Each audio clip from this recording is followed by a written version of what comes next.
والصمد الله هو الأول لا إله ثاني الله والصلاة والسلام على أشرف الأنبياء والمرسلين حبيب الله العالمين خاتم النبيين رحمة للعالمين بالقاسم محمد اللهم صل على محمد وآل محمد. الحمد لله الذي جعلنا من المتمسكين بالآية من المؤمنين علي بن أبي طالب. اللهم صل على محمد وآل محمد. ثم الصلاة أهل بيته الطيبين الطاهرين المعصومين المظلومين لعنة الله على أعدائهم أجمعين.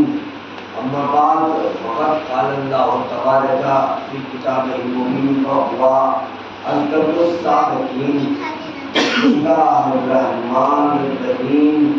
إنما يريد الله ليذهب عنكم الرجس أهل البيت ويطهركم تطهيرا.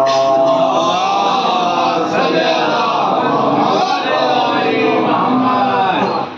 عزیزان محترم، مولا کائنات کی اس مقدس موجوداتی بارگاہ میں آپ حضرات کی اس کثیر تعداد میں موجودگی یقیناً ہمارے مقصد حیات کی ادائیگی کا ضامن ہے، عزم رسالت کا ضامن ہے۔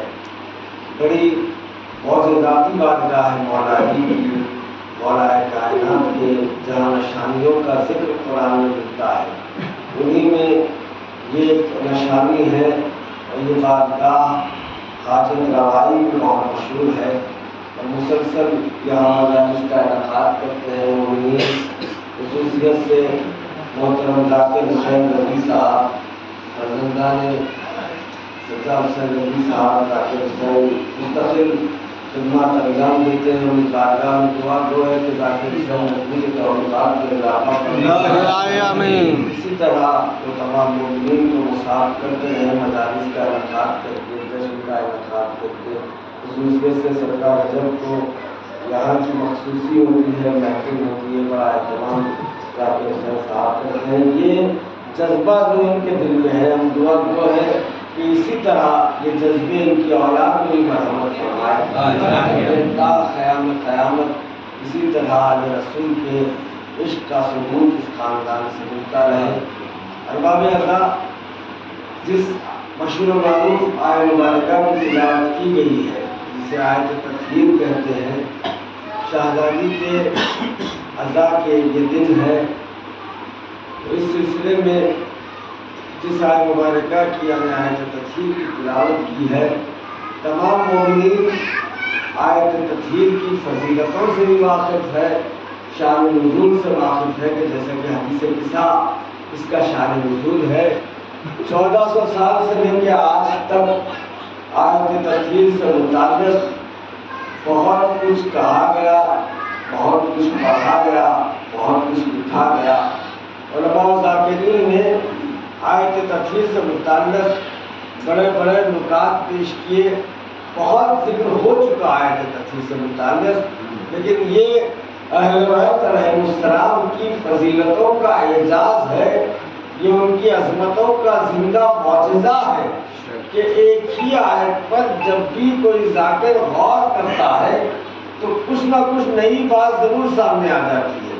اگر ہم آیت تطہیر کے صرف لفظی ترجمے پہ غور کریں تو ایک خاص بات سامنے آتی ہے، جیسا کہ حکم ہے کہ اے اہل بیت رسول، اللہ نے ارادہ کیا کہ آپ سے ہر طرح کی رشت و ناپاکی کو دور رکھے۔ اب آپ لفظی ترجمے پہ غور کریں تو ایک خاص بات سامنے آتی ہے کہ جب اہل بیت علیہ السلام سے ہر طرح کی رشت و ناپاکی دور ہے تو پھر یہ مان لیجئے کہ پاک و پاکیزگی قریب ہے۔ بہت توجہ، رشت و ناپاکی اہل بیت کے قریب نہیں آ سکتی اور پاک و پاکیزگیاں ان سے دور نہیں جا سکتی۔ تو اب یہ آیت مبارکہ سے نہ صرف اہل بیت کی شان عصمت ظاہر ہو رہی ہے، بلکہ یہ آیت مبارکہ قیامت تک امت مسلمہ کے لیے کسوٹی بن گئی کہ جو اہل بیت کے قریب ہوگا وہ پاک و پاکیزہ ہوگا، اور جو ان سے دور ہوگا وہ نجس و ناپاک ہوگا. صلوات پڑھنا.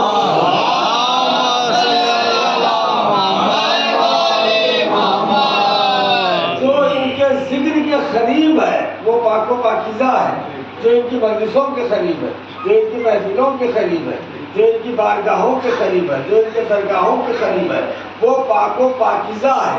اور جو ان سب سے دور ہے وہ نجس و ناپاک ہے, اس لیے کہ نجاستیں ان کے قریب نہیں آ سکتی اور پاک و پاکیزگی ان سے دور نہیں آ سکتی. تو آپ اس آیت مبارکہ سے اہل بیت علیہ السلام کی شان عصمت کے ساتھ ساتھ ان کے چاہنے والوں کے قلوب کی پاکیزگی کا بھی اعلان ہو رہا ہے کہ ہمارے قلوب پاک ہے, ہمارے دل پاک ہے. اس لیے ہم اس ذکر کے قریب ہے, ان مجلسوں کے قریب ہے, ان بارگاہوں کے قریب ہے. ارباب ازا, ہمارے قلوب کی اس سے بڑی اور کیا دلیل ہو سکتی ہے کہ ہم اس مقام پہ بیٹھتے ہیں جہاں فاطمہ زہرا آتی ہے, جہاں شہزادی آ سکتی ہے. تو اب یہ ہمارے قلوب کی پاکیزگی کی دلیل ہے کہ ہم اس مقام پہ یہ احسان کیا ہے. شہزادی زینب نے فرش عزا کو بچھایا اور بیوی نے احسان کیا کہ ہم غلاموں کا اس مقدس عبادت کے لیے انتخاب کیا, ہمیں چن لیا. یہ احسان ہے شہزادی کونین کا. اور یہاں تک بیوی نے کہا کہ بابا میں اس وقت تک جنت میں ختم نہیں جب تک میرے بیٹے کے چاہنے والے نہ داخل ہو جائے, میرے بیٹے کے چاہنے والے نہ داخل ہو جائے. شہزادی کی شہادت مسلسل منائی جا رہی ہے, مسلسل ذکر ہو رہا ہے, مصائب پڑھے جا رہے ہیں. لیکن ارباب ازا, بعض مصیبتیں ایسی, بعض قیامتیں ہیں کہ جس کے لیے روح شہزادی آج تک بے چین ہے اور قیامت تک بیوی اس غم میں بے چین ہے. مستقل روایات میں آیا شیخ صدوق نے اپنی امالی میں لکھا, امالی صدوق میں یہ روایت موجود ہے کہ جب حشر کا میدان ہوگا رسول مسند شفاعت پہ جلوہ فرما ہوں گے, انبیاء ہوں گے, مرسلین ہوں گے, تمام میدان محشر مجمع سے بھرا ہوا ہوگا. ایسے عالم میں ایک آواز آئے گی, یا اہل محشر غصو انصارکم, محشر والو اپنی آنکھیں بند کر لو, محمد کی بیٹی فاطمہ کی سواری آ رہی ہے. اور شہزادی کی سواری حشر کے میدان کو عبور کرتی ہوئی اپنے بابا کے قریب پہنچے گی. رسول بیٹی کی تعظیم کو کھڑے ہو جائیں گے اور کہیں گے فاطمہ آج قیامت کا دن ہے. شہزادی کہیں گی بابا اس دن کا تو فاطمہ کو انتظار تھا. رسول کہیں گے بیٹی اپنے چاہنے والوں کی شفاعت کا سامان لائی ہو.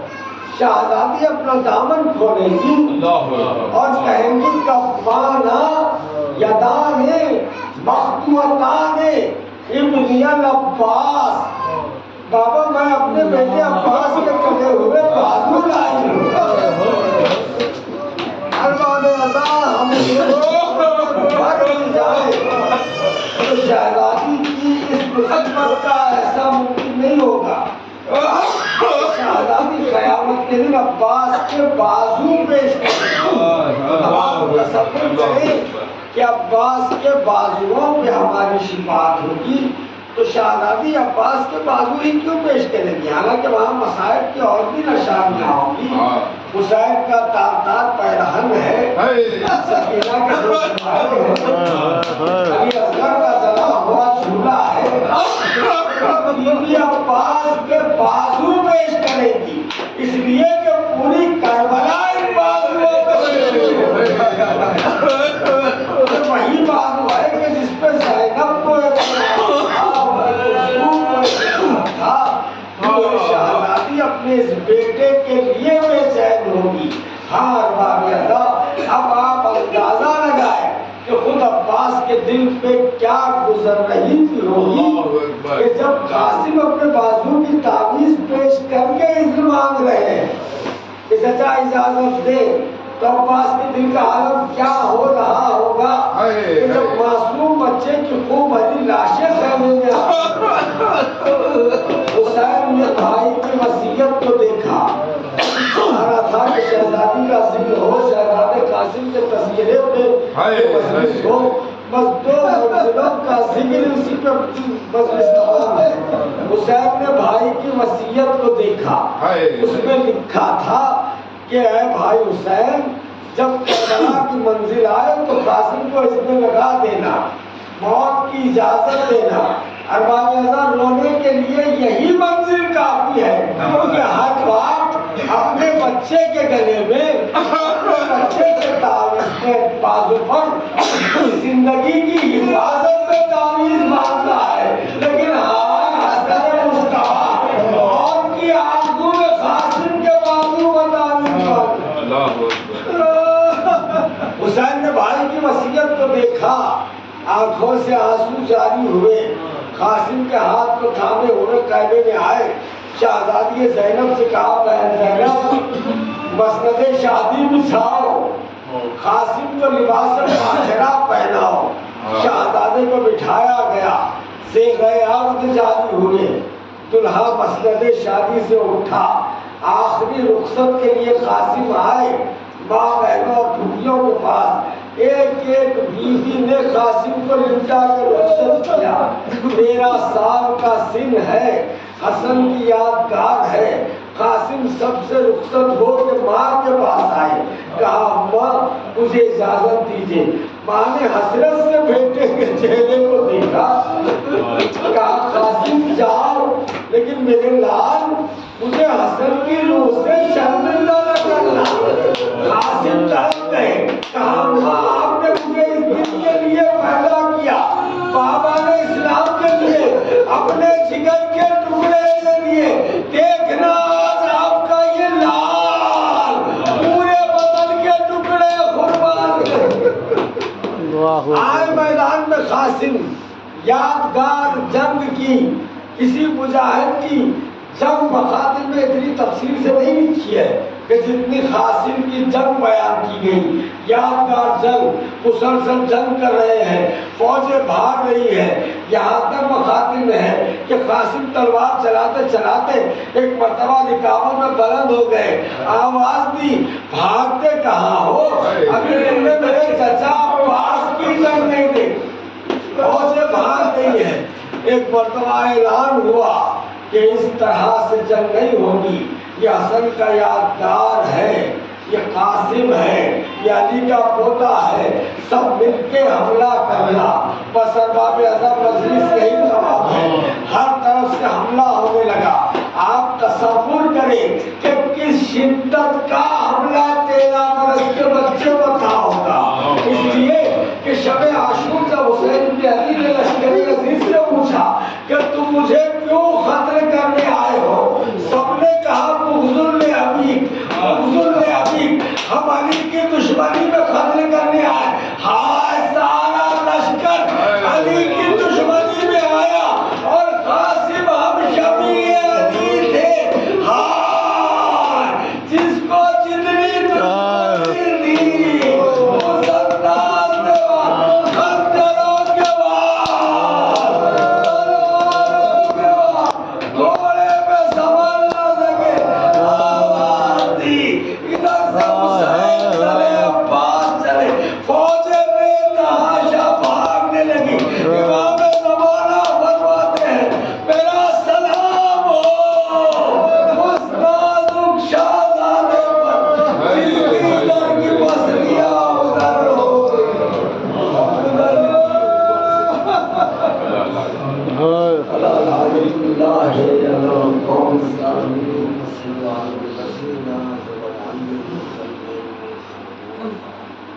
بارے اللہ ہمارے ذکر خرید کو اپنی بارگاہ کے قبول فرما۔ پالنے والے حاضر مجلس و پالنے والے مجلس کی دلی مقاصد کو فرما محترم ذاکر حسین نظری اور فرزندار کے توفیقات میں اضافہ فرما پالنے والے جتنے مومنین اس بات کا ہمیں سب کی حاجتیں فرما محترم میر حسن علی مفتی صاحب مصطفیٰ مفتی صاحب اور جتنے معزز مومنین یہاں تشریف فرمائے ان سب کے حاجات کو فرما میں جو بیمار ہے انہیں شفاء کاملہ عاجلہ عطا فرما جو پریشان حال ہے ان کی پریشانیوں کو دور فرما امام زمانہ کے ظہور میں تعجیل فرما اور ہم سب کو ان کے ناصروں میں شمار